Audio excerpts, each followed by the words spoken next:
நீங்க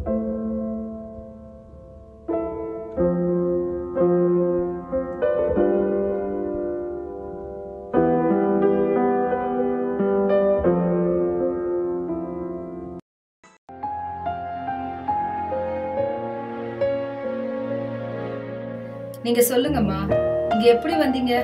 உங்களுக்கு பிள்ளைங்க யாருமே இல்லையா?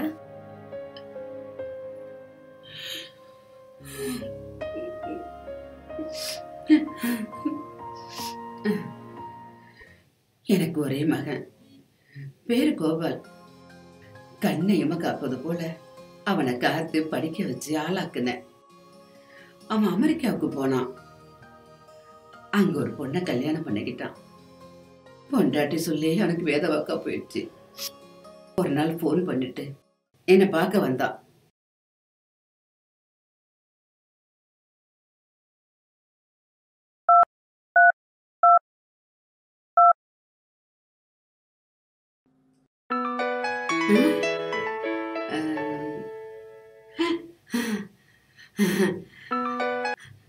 ஐயா கோபாலு, எப்படியா இருக்க? என் மருமக எப்படி இருக்கா? என் பேரு பிள்ளைய இங்க எல்லாம் நல்லா இருக்குமா. ஆமா, அங்க நீ எப்படிமா இருக்க? ஏதோ இருக்க ஐயா. அம்மா, ஏமா அங்க இருந்து தனியா கஷ்டப்படுற? அந்த வீட்டை வித்துட்டு இங்க வந்துடுமா. உன் மருமக நச்சரிப்பு தாங்க முடியல. அம்மா வர சொல்லு, அம்மா வர சொல்லு போட்டு உயிரை எடுக்கிற. வந்துடுமா, நீ வந்தா நல்லா இருக்கலாமா. ஐயா, நான் எப்படியா வீட்டை வைக்கிறது? உங்க அப்பா ஆசையா பார்த்து பார்த்து என் கடைசி மூச்சு இருக்கிற வரைக்கும் நான் இந்த வீட்டிலே இருந்து என் உயிரை போகணும்னு நினைக்கிறேன். நான் எப்படியா விக்கிறது? சொன்ன கேளுமா, நீ அமெரிக்காவுக்கு வந்துடுமா. உன்னை ராணி மாதிரி வச்சு காப்பாத்துறமா. என்னையா சொல்ற? அதெல்லாம் ஒண்ணும் பேசாத. அந்த வீடு நமக்கு தேவையில்லை. அந்த வீட்டை வித்துட்டு அமெரிக்காவுக்கு வர, அவ்வளவுதான். சரி, நான் இன்னும் 2 நாள்ல வந்துடுறேன். சரியா?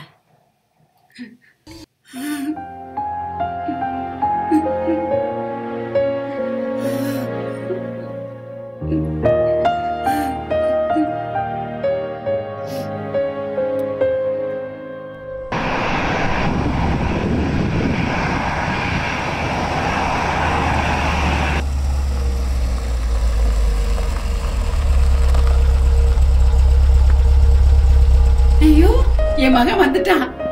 என் புள்ள வந்துட்டான். கோவாலே, கோவாலே, எப்படியா இருக்க? நல்லா இருக்குமா. வாயா, வா வா. வாப்பா, வாயா, வா. உட்காரு. அப்புறம் பயணம் எப்படி பண்ணுச்சு? நல்லா இருந்துச்சுமா. எல்லாரும் எப்படி இருக்காங்க? எல்லாம் நல்லா இருக்காங்கம்மா. சின்ன பொண்ணு வளர்ந்துருப்பாளே? வளர்ந்துட்டாமா. பையன் எப்படி பெருசு இருக்கான்? அவனும் நல்லா வளர்ந்துட்டான். என் கண்ணிலேயே நிக்குதுப்பா. மகன் பாக்கணும்னு அடம் பிடிக்கிறான். எப்ப பார்த்தாலும் அவன் ரோதனை தாங்க முடியல. அதனாலதான்மா இந்த வீட்டை வித்துட்டு அங்க வர சொல்லிட்டு இருக்கேன். அத நீ புரிஞ்சுக்க மாட்டேங்கிறிய. அப்புறம் என் மருமகன் என்னை பத்தி கேட்டாளா? ஆமாமா, டெய்லி கேட்டுக்கிட்டு இருக்கா. மாமியார பாக்கணும், சீக்கிரம் போய் கூட்டுவான்னு அவன் தொல்லை தாங்காம தான்மா வந்திருக்கேன். கோபாலு, என்னப்பா யோசனை?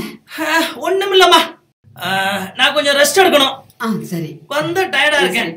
அப்புறம் நாளைக்கு காலையில 10 மணிக்கு ரெடியாரு. நாம டவுனுக்கு போறோம்.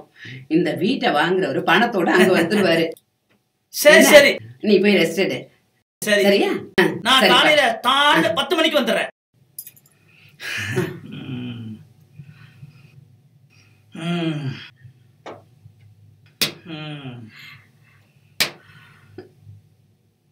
அம்மா, வீடு வித்த பணத்தை வந்து என் அக்கௌண்ட்ல போட்டிருக்கேன். உனக்கு எப்ப வேணும்னு தேவையோ அப்ப நான் தர்றேன். அப்பா சந்தோஷம்டா சாமி. எனக்கு நாம இந்த வீட்டுல எவ்வளவு சந்தோஷமா இருந்தோம். நீங்களும் போயிட்டீங்க. இப்ப இந்த வீடும் கையை விட்டு போயிடுச்சுங்க. அம்மா, உனக்கு பாஸ்போர்ட் ஏற்கனவே எடுத்துட்டல? ஆமாப்பா, அது நீ தானே எடுத்து கொடுத்த.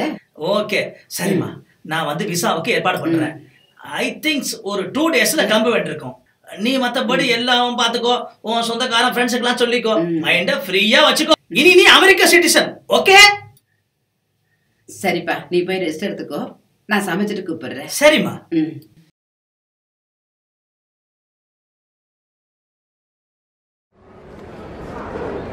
Good morning, ladies and gentlemen, and welcome to Q11 through to...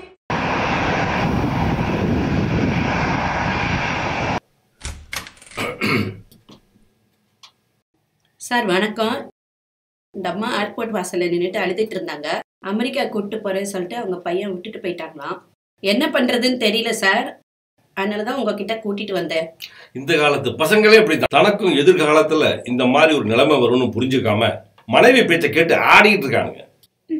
போச்சியா, எல்லாமே போச்சு. இருந்த ஒரு வீட்டையும் வித்து எடுத்துக்கிட்டு என்ன நடுத்தருவுல அம்மோட விட்டுட்டு போயிட்டாயா. நான் எங்க போவேன், என்ன செய்வேன்னு தகச்சு போய் நிக்கிறையா. இத பாருமா, இனிமே அழுது பிரயோஜனமே இல்ல. எனக்கு தெரிஞ்ச முதியோர் இல்லம் ஒண்ணு இருக்கு, அங்க போய் நீங்க நிம்மதியா இருங்க. மீனா சார், இவங்கள அண்ணா நகர்ல இருக்கிற அமுதசுரபி முதியோர் இல்லம் இருக்குல்ல, அதுல சேர்த்துருங்க. நான் போன் பண்ணி சொல்லிடுறேன், சேர்த்துட்டு இன்ஃபார்ம் பண்ணுங்க. சரிங்க சார். ஓகேமா, ரொம்ப நன்றியா.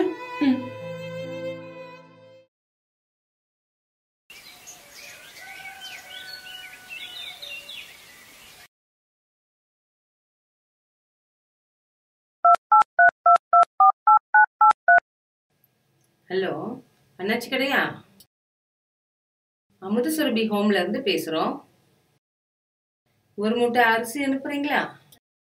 ஓ சரிங்க அண்ணாச்சி, ஓகே அண்ணாச்சி. வணக்கம் மேடம். வாங்க. ஏர்போர்ட் ஆபீசர் நட்ராஜன் சார் அனுப்பியிருக்காரு. சரி, சொல்லியிருந்தேன், போன்ல சொல்லியிருந்தேன். இந்த பாருங்கம்மா, இங்க வந்துட்டீங்கல்ல, கவலையை விடுங்க. இங்க உங்களை மாதிரி நிறைய பேர் இருக்காங்க, நிம்மதியா இருங்க.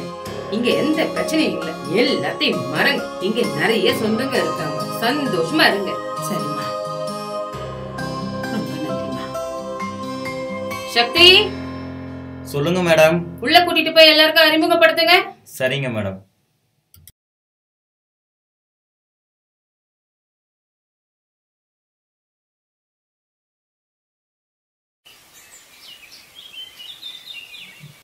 என்னம்மா ஜானகி, எப்படி இருக்க? நல்லா இருக்கேம்மா. ஏன் இந்த விஷயத்த சொல்லாம விட்டுட்ட? அது என்னம்மா அது? ஏன் இதெல்லாம் மறைக்கிற விஷயமா? அது இல்லம்மா, அம்மா பிள்ளைக்குள்ள ஒரு சின்ன கோபம், அவ்வளவுதாம்மா. இருக்கட்டுமே, இது எவ்வளவு பெரிய விஷயம்.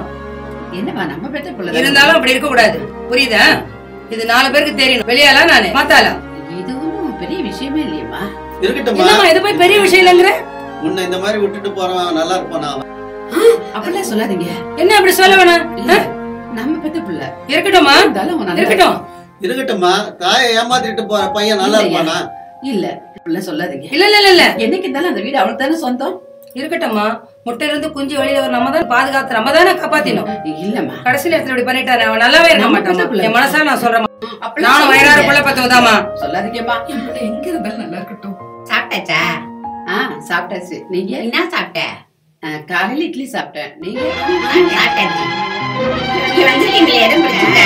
ரொம்ப சந்தோஷமா இருக்கேன். நீங்களா இருக்கீங்களே, ரொம்ப சந்தோஷமா இருக்கேன்.